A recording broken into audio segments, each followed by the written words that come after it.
Hi there, everyone. This is Bradley Barth with SC Media. I'm Director of Community Content, and this is part of our Black Hat 2022 coverage. I'm here today with Zain Malik. He is Senior Product Marketing Manager at Ping Identity. Zen, so glad you could be with us today. And I wanted to just talk to you a little bit about some of the trends in the identity and access management space, since obviously that is right in the wheelhouse of Ping. So coming into this show here late in the summer of 2022, coming into Black Hat and DEF CON, what do you see as being some of the big trends right now in the IAM space? Yeah, thanks, Bradley, for having me.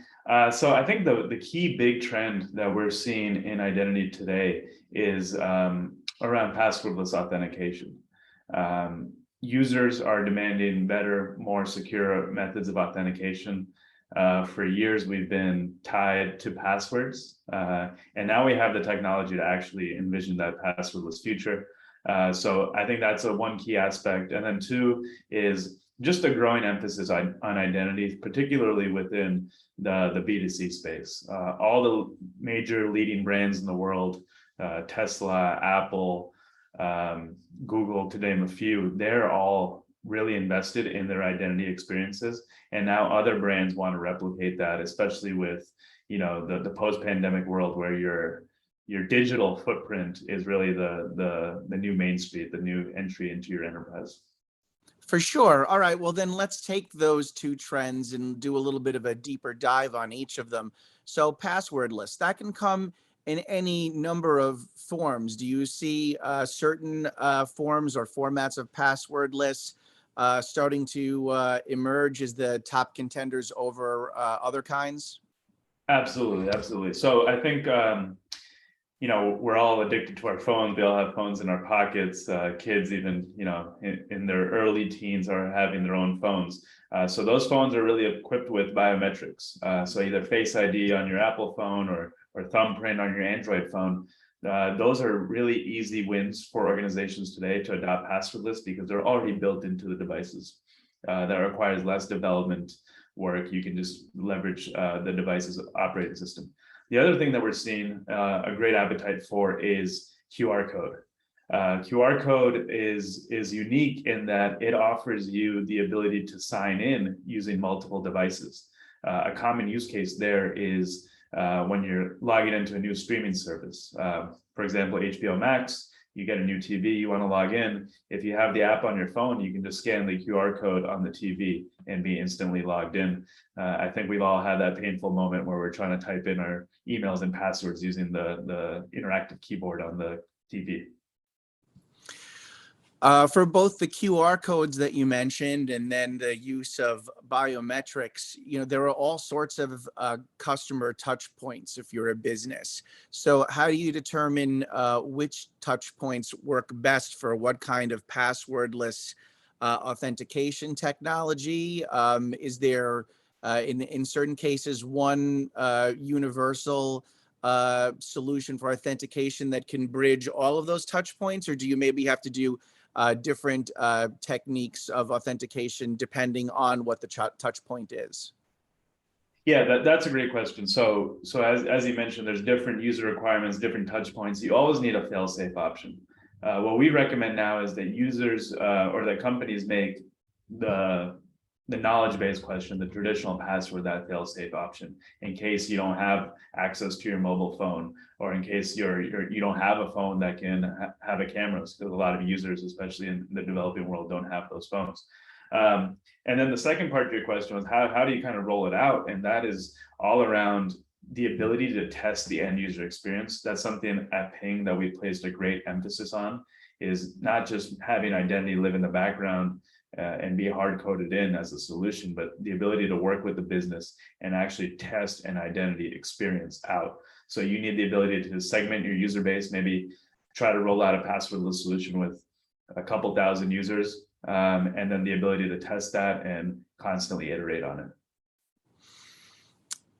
The second trend that you had mentioned is just seeing identity management technologies really being incorporated and integrated heavily into the B2C experience.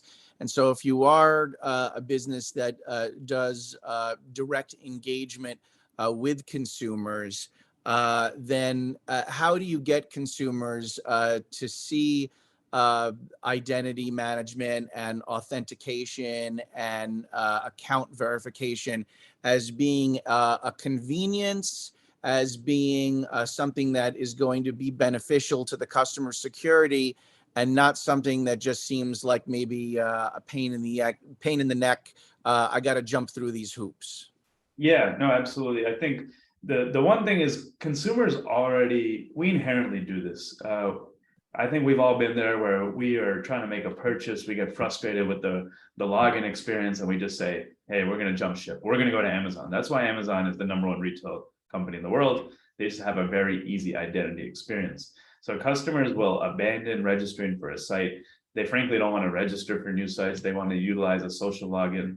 You're much more likely to do that. And then they want that checkout process easier. So those are all identity experiences. And customers will leave if they have a bad experience. So they tell us with their wallets in effect.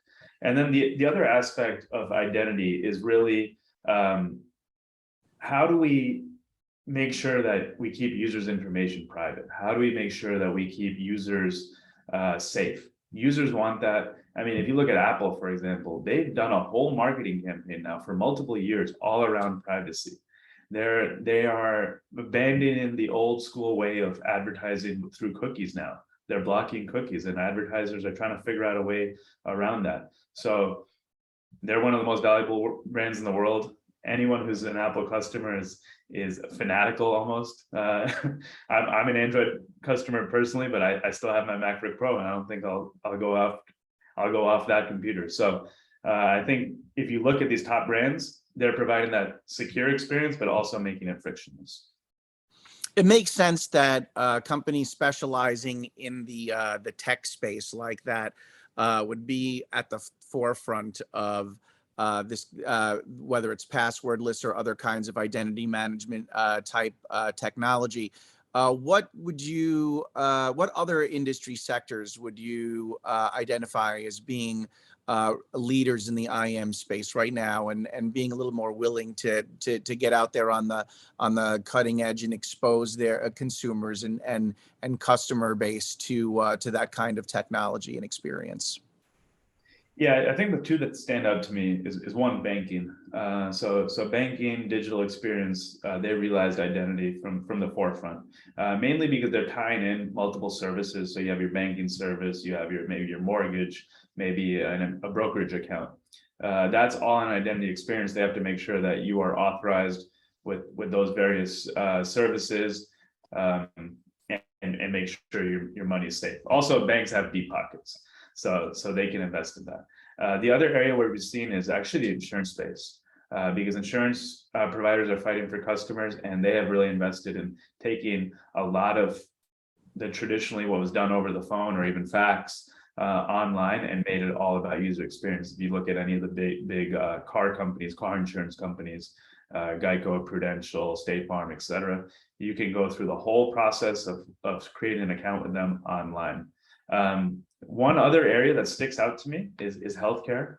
Healthcare has a lot of unique requirements, a lot of unique regulations, but especially through the COVID era, we have seen a lot of investment in healthcare centric identity.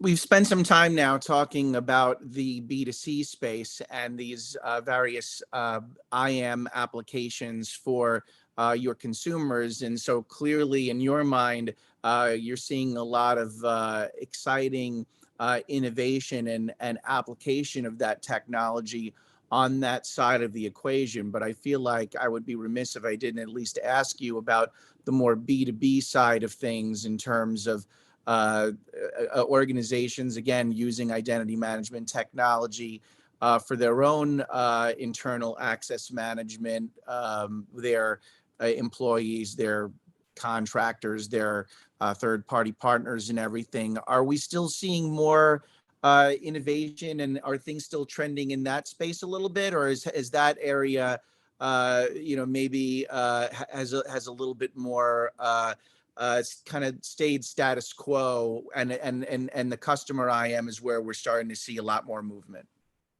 Yeah, I would say more innovation is occurring in the customer market, because in the customer market, you are traditionally replacing a homegrown system, which just couldn't scale or couldn't meet security requirements. Whereas employee identity or workforce identity, it's been around for quite some time. Now you have your legacy players like Broadcom, CA Technologies, Oracle, for example, and they've been replaced by solutions from like Ping, Okta, et cetera. The one shift we're seeing in workforce is just like every other part of workforce cybersecurity, which is zero trust. Identity is foundational to zero trust, because you're not relying on network traffic, you're relying on the actual person, and you have to identify them, obviously. But I want to bring it actually back to passwords. I mean, if you look at the last two big cybersecurity attacks that we've had in the nation, one which was SolarWinds, and the other one which was the Colonial Pipeline. One was ransomware, one was malware, but they started as identity attacks. They got access by cracking someone's password. So organizations in the workforce still have to adopt simple things like multi-factor authentication. And that's a step towards passwordless. So criminals love going after passwords, not because they're hard, and in fact the opposite. They're the easiest and least effort ways of hacking a company. We have maybe just about a minute or two left, so I just want to kind of piggyback off of your premise of talking about how identity really is, in many cases, central to a lot of current cybersecurity philosophies, such as zero trust. I want to let's sort of do a pretend game here, where I'm putting you in the shoes of a CISO at an organization that basically is pitching a new cybersecurity plan that is very much centered and focused around identity. So if you're basically pitching identity as the crux of all of the zero trust philosophy that you want to introduce into your organization, that's going to sort of be the central tenet of your security awareness training and your cybersecurity architecture moving forward, what's maybe the most important point to convey about identity to your upper management that need to approve any kind of a project like that? Yeah, absolutely. So I guess the key point is the traditional way is not working anymore. We are working in numerous places. We have many more devices than ever before, and our users are everywhere. The shift has to go to zero trust, and you cannot trust what you can't identify. It's simple as that. You can't trust what you can't identify. Well put. So that's great, and I think we've just about run out of time. But once again, I want to thank my guest here today, Zain Malik, Senior Product Marketing Manager at Ping Identity. Thanks so very much. You gave us plenty to chew on here at the Black Hat Conference. And stay tuned, and be sure to look for additional coverage from the Black Hat and DEF CON conferences here on the SC Media website. Until later, this has been Bradley Barth with SC Media. Have a safe day online.